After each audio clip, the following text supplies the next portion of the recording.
কবরের মাটিকে বলছিল, কবরের মাটি কাকে কবরে রাখছি জানো?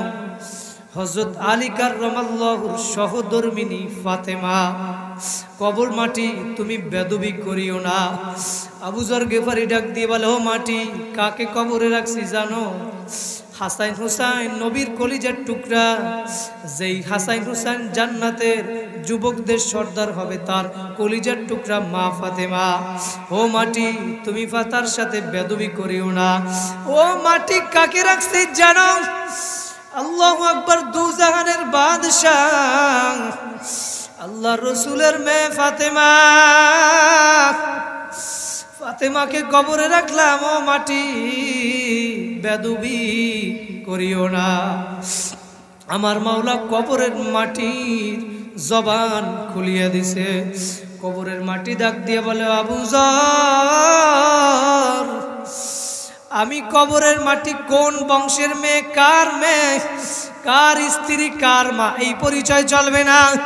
কোনো দরের পরিচয় চলবে না, কোনো নেতার পরিচয় চলবে না। আমি কবরের কাছে যদি ভালো আমল নিয়ে নেক নিয়ে আসতে পারো, আমি কবরের মাটি তোমার জন্য জান্নাতের বাগান হইয়া যাব। সুবহানাল্লাহ। আর যদি নাফরমান হইয়া কবরে আসো,